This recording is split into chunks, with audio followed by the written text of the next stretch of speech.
Hello. Time is 10:46 a.m., May 1st, 2025. The hallway where they stuff the corpses from 1507, that's where you smell it. I forgot to mention that, and it reeks. You know how they stuff it? You do. I'm talking to the hero, so I don't got to tell you. It's when you open my bedroom, the whole place is under surveillance, so I don't need to tell you anything.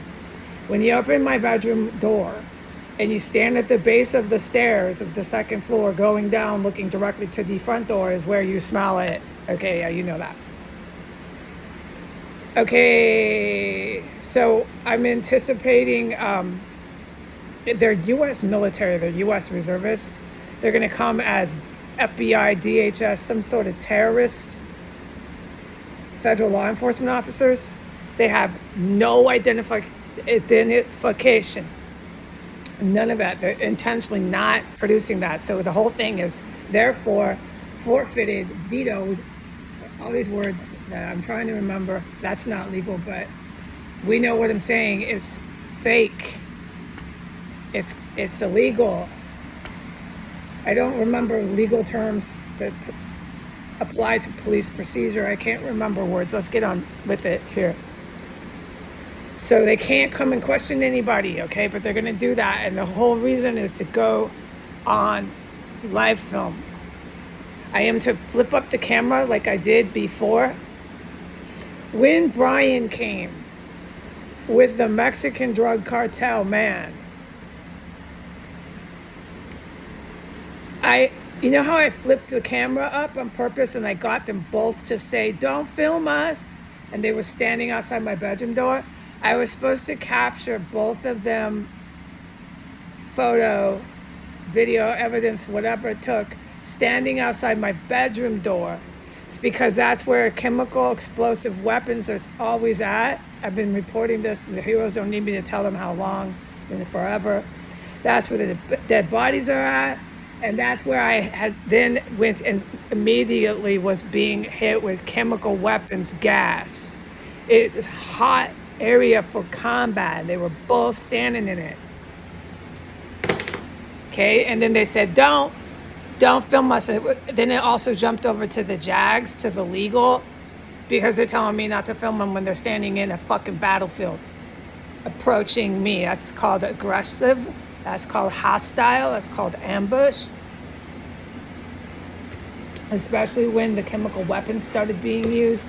Once the phone was used, remember, he called the Mexican drug cartel guy. It was him. He called, he wouldn't cough it up on video. That's going on YouTube today, that video. He called, and then presto, the gas hit. Okay, so they're involved in combat at that point, and I was supposed to. Because if you watch the other videos, I don't film until, if I do it all, after I've been communicating with domestic terrorists. I don't walk out and film them like, okay, it's a movie set, here we go, put the cameras up, cameras rolling. No, I keep it down. You see my feet, you don't see them. You see my feet, you see my legs, etc., etc. Okay, but I did that on purpose, and it's allowed to say that. I couldn't say anything about it yesterday. When you watch the YouTube video and you see me flip that camera up and get both of them there, that was conscious, absolutely. I'm doing this, I'm going to make that action, and this is the result I expect. And that's exactly, with conscious, what I did. And then I put it down, I played the game. But I was because they said, "Don't film us." I was being gassed. At that point, I physically couldn't really keep engaging with domestic terrorists involved in active combat because I had to go get the poison out. Just watch the YouTube today when I put it up. There's a time, it's a set time. I can't say the set time, but it will come at the set time. I have a timer running for that, you know what I mean? It's not really running, but. Okay. So I'm to film right away, flip the camera up and get their faces of the military men that come pretending to be on an illegal investigation, because they're never producing any identification. They want the live film, so I'll give them the full film of themselves, me, the house. That's a big no-no. To film this fucking place. Okay, but hey, I'm getting told I can, so I'm not doing anything that's gonna get my ass fucking killed by Russian evil military. They are.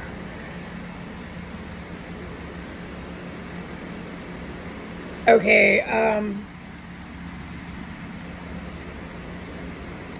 they are the same federal agents that have been coming here, walking in, that look like they can do undercover work in Pakistan.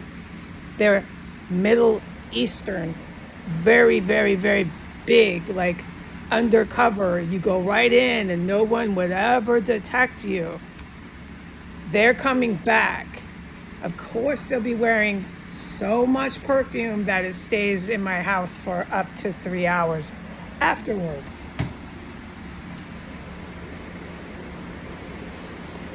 And they're going to be questioning me about terrorism.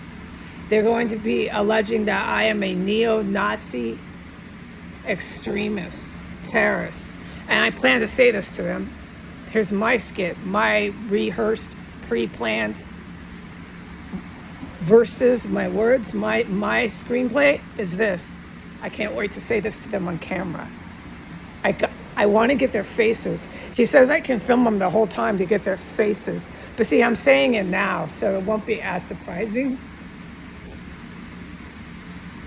I hope they do this.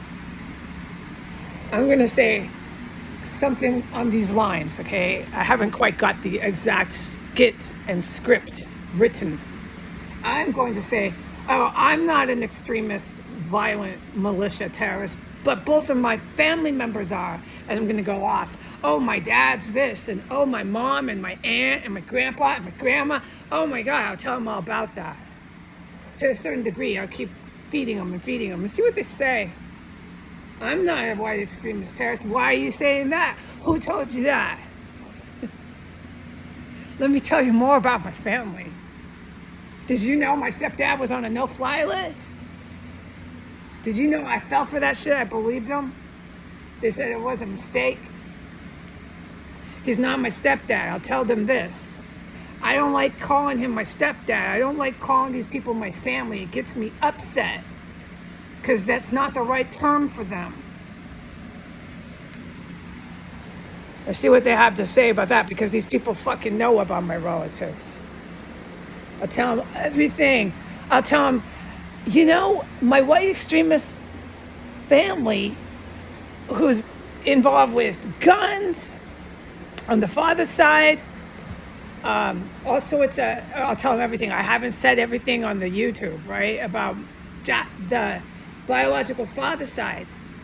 I haven't hardly said anything about the biological mother side. So I don't know which, I'll just try to throw it all at them just a little bit. And I'll say, what else will I say? I just keep filming their faces to see what they have to say about that. But not me. No, I'm not a white extremist, violent terrorist. Who told you that? Did you get a tip? An online tip? Who has concerns, officer? You're doing an investigation? Why can't you produce any identification?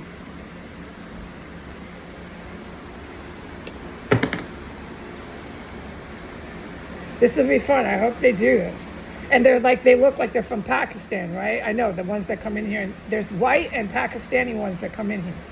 That's all I've ever reported. Before the feds started coming in here, that's all that was ever here. African American, white, and Pakistani motherfuckers in and out of this place. With the cops, of course, but cops in uniform. Dead bodies, IEDs, chemical explosives, and then they added to it, they started organ harvesting. Then they added to it and they started bringing in chemical gas, military grade chemical, poisonous, lethal gas. There's stuff I'm forgetting that they do here, but you can ID who is white, African American, Pakistani motherfuckers. Did I forget? I'm sorry, I'm so tired. I'm really tired. And cops, right, I said that. Cops in police precinct uniform, in and out, in and out. Okay. They're gonna come and ask me about white extremist violent terrorists. I do happen to know a lot about that, but no, officer, I'm not one.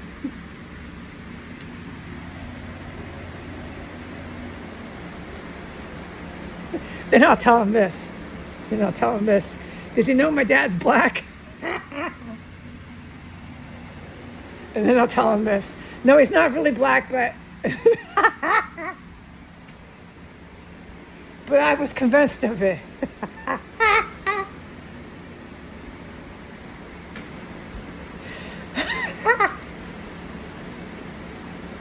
And my biological mother, the Ku Klux Klan side, they beat me almost to death every time I ever said anything until I stopped saying it. That's felony child abuse, officer. I know all about white extremist terrorists.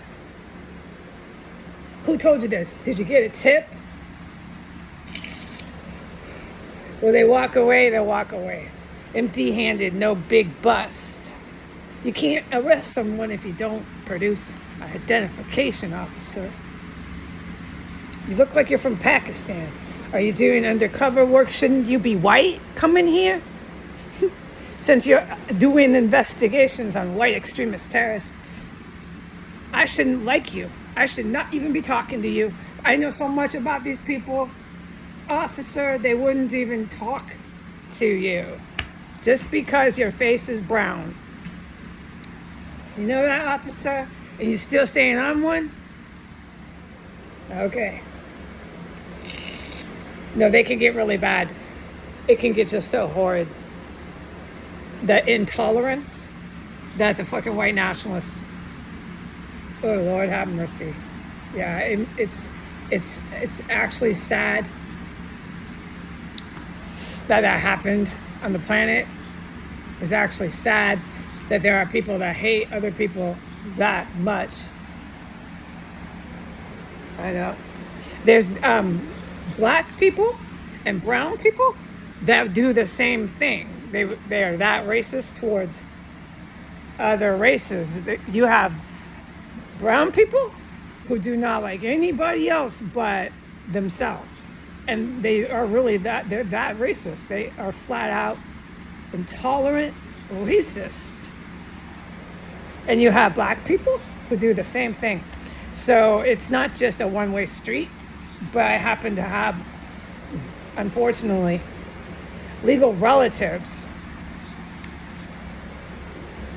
Yeah, and so talking about it too much, you feel guilty, like when you confront them, you feel guilty because you're like, it's domestic violence. And whether it was child abuse or as an adult, and it's just sad because you have some sort of a family relationship and you feel guilty confronting your domestic terrorist in your family. You feel guilty confronting them, even talking about it publicly. You feel bad, like you have to keep it a secret for them. You have these feelings like, oh gosh, I hope they don't hear this. I hope I didn't hurt their feelings. It's really, really, really trivial what someone like me goes through because I can't worry about that. They're too fucking dangerous. Here come the heroes, but they can't talk about it.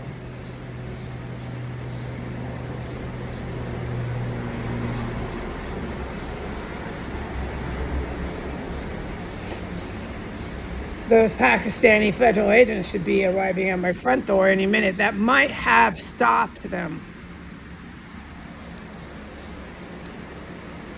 But yeah, so I have to let it go about my relatives. They chose to do what they did, and they did what they did to me too. And not confronting them, not confronting it, keeping it a secret from everybody. And just holding it in and keeping it to myself is what I did for too many years. I did. Yeah, I did. It was a mistake, but a lot of people do that. You don't know what to do. Yeah. All right, bye.